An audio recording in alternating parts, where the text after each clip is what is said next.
Hola a todos, soy Mónica Hacha, dietista, nutricionista y tecnóloga de los alimentos. Hoy os voy a explicar cómo afecta el síndrome del dumping.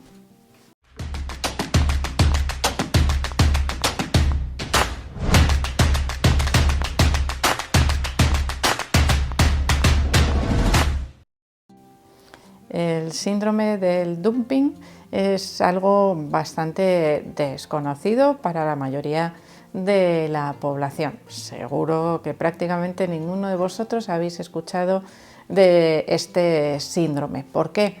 Porque aparece exclusivamente en un grupo de pacientes muy concreto, que son aquellos que se han sometido a una operación de estómago o de esófago para reducir el tamaño, por ejemplo, del esófago, porque haya aparecido, imaginaros, un tipo de cáncer esofágico, o del estómago. En el estómago, las causas que nos pueden llevar a una reducción, a una operación de estómago, son un poco más variadas. Por un lado, podríamos tener lesiones en la mucosa del estómago que obligan a quitar un trozo de estómago, y la más habitual o más frecuente o más conocida sería, por ejemplo, un bypass gástrico, una reducción de estómago como tratamiento para la obesidad. En todos estos casos existe un efecto secundario importante que aparece en un 20% de los casos, 25 aproximadamente, especialmente si no se conoce y no se tienen las precauciones adecuadas, y a este efecto secundario se le llama síndrome de dumping, que la verdad es que tiene un nombre así como curioso, gracioso y divertido, y de divertido evidentemente no tiene absolutamente nada para las personas que lo sufren.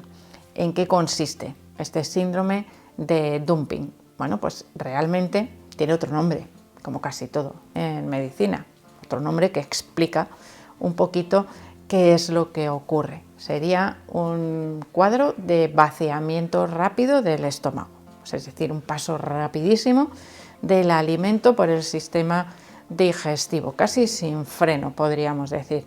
¿Y esto qué produce? Pues unos síntomas desagradables: náuseas, retortijones, cólicos, dolores de tripa, molestias importantes a nivel digestivo, pero además produce desnutrición. ¿Por qué? Porque esos alimentos que tienen un paso tan rápido por el sistema digestivo ni se digieren ni se absorben de manera adecuada. Por lo tanto, afecta también a nivel nutricional a las personas que lo padecen. Son personas que están teniendo un aporte inadecuado de nutrientes y de energía, por supuesto, a través de la dieta. Bueno, realmente no es un aporte, porque pueden estar comiendo suficiente, pero sin embargo su sistema digestivo no está aprovechando prácticamente nada. Hay dos síntomas o dos periodos diferentes para detectar si tenemos síndrome de dumping. Uno es el dumping precoz, que ocurre casi inmediato a la ingesta de alimentos, unos 15 a 20 minutos, y también tenemos un dumping tardío, que ocurre después de algunas horas, después de la ingesta de los alimentos. Los síntomas son muy similares, solo que en el dumping tardío genera también mayor sensación de hambre, algo que no ocurre en el dumping precoz, que está más asociado a veces a falta de energía, hipotensión, dolores de tripa. Y en ese caso, tenemos que saber que en ambos casos estamos dentro del mismo síndrome, del mismo cuadro, de ese efecto secundario que se produce después de la ingesta de alimentos en personas a las que se ha sometido principalmente a una reducción de estómago. ¿Y qué hacemos con ellas? Claro, porque no las podemos tener desnutridas. Es muy importante, cuando se tiene una cirugía de reducción de estómago, seguir la pauta de alimentación adecuada, especialmente durante el primer periodo post cirugía, pasando de una dieta líquidos claros, después pasamos dieta líquida, pasamos por una dieta blanda y vamos probando la tolerancia a los alimentos. Consumimos los alimentos en pequeñas porciones, muchas veces al día, pequeñas cantidades de alimentos. De esa manera podemos llegar incluso a prevenir esa aparición del dumping, porque vamos menor paulatinamente al sistema digestivo, especialmente al estómago, a su nuevo funcionamiento. Menor tamaño, resección de parte del estómago, reduce también la secreción de jugos gástricos y dificulta también el proceso de digestión. Además de que existe una saciedad precoz, porque el estómago tiene una menor capacidad, por lo tanto pautamos más ingestas de menor tamaño. Y una precaución importante también es tratar de no ingerir bebida, líquido, agua principalmente, en las comidas principales. Es decir, si queremos o mantenemos la hidratación ingiriendo ese líquido fuera de las comidas. Unos 15-20 minutos antes sería el tiempo que deberíamos dejar pasar para evitar interferir en ese proceso digestivo. Por ejemplo, las bebidas o las comidas excesivamente frías o excesivamente calientes provocan una aceleración también del tránsito en el sistema digestivo, por lo tanto desaconsejadas, por supuesto, en este caso, para evitar favorecer ese paso rápido, esa evacuación rápida del contenido del estómago. Cuando tenemos riesgo de dumping o tenemos, vamos a decir, estamos teniendo ya algo de dumping, se recomienda reducir la cantidad de hidratos de carbono, especialmente de absorción rápida, en la dieta. ¿Por qué? Porque pasan muy rápidamente por el estómago y eso acelera el tránsito intestinal, los movimientos que favorecen que ese tránsito intestinal sea más rápido. Si se van a consumir hidratos de carbono, se recomienda combinarlos con verduras, con proteína, con cierta cantidad de grasa, para que se ralentice su digestión y su absorción y le dé tiempo al sistema digestivo de ir absorbiendo paulatinamente todos esos nutrientes de la comida que se está ingiriendo. En algunos casos se recomienda reducir, especialmente al principio, posteriormente ya la adquisición de una dieta más o menos variada, completa, post cirugía, se recomienda evitar el consumo, por ejemplo, de carnes más fibrosas, más duras, que puede costar más digerirlas. En algunos casos también se suele recomendar reducir el consumo de alimentos excesivamente fibrosos, como por ejemplo espárragos, alcachofas, el apio.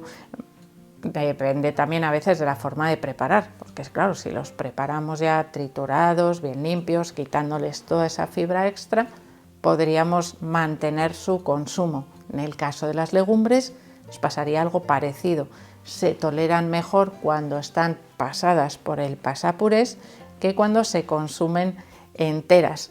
De esa manera, tenemos diferentes estrategias que nos pueden ayudar a ralentizar ese paso de los alimentos por el estómago.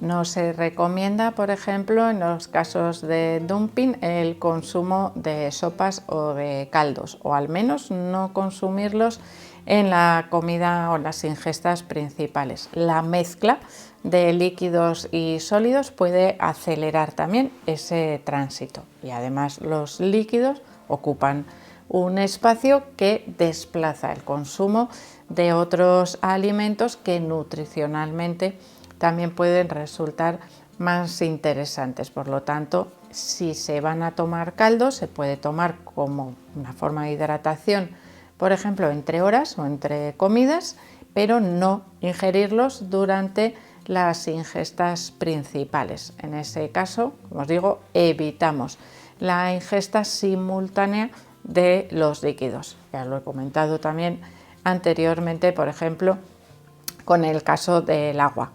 No suelen sentar muy bien y favorecen el dumping, por ejemplo, el consumo de zumos de frutas. Hay personas que por la dificultad de digestión, ¿no?, que pueden tener con el consumo de fruta, las intentan tomar en formato zumo y a veces, bueno, pues el resultado no es muy bueno porque el tránsito es muy rápido, la absorción de glucosa también resulta más rápida y realmente no favorece, como os digo, ni nutricionalmente ni digestivamente el proceso del dumping. Es mejor consumir la fruta masticada, aunque sea en pequeñas cantidades. ¿Qué frutas sientan mejor? Aquellas que sean más ricas, por ejemplo, en fibra soluble, como por ejemplo las manzanas o las peras, cuya digestión ya sabemos todos que a nivel digestivo se mejora, por ejemplo, cuando están cocinadas, que resultan más fáciles de digerir. Pues también sería un buen recurso para aquellas personas que han tenido una operación quirúrgica del estómago y que quieren evitar o solucionar también ese problema del dumping, que es algo que muchas veces se soluciona, no vamos a decir espontáneamente, sino con la ayuda del tratamiento dietético, pero puede llegar a durar casi hasta un año, así que mejor casi es evitarlo que tener que remediarlo. Y para evitarlo, ya os he dicho que es importante seguir las pautas dietéticas, las pautas alimenticias que nos proporcionan incluso desde el hospital para esas fases posteriores a la cirugía. Yo creo que es algo de lo más importante para evitar ese efecto secundario. Así que espero que el vídeo os haya resultado interesante y si no lo conocíais, pues ya sabéis algo más que puede ocurrir cuando alguien es sometido a una operación quirúrgica que afecta principalmente al estómago.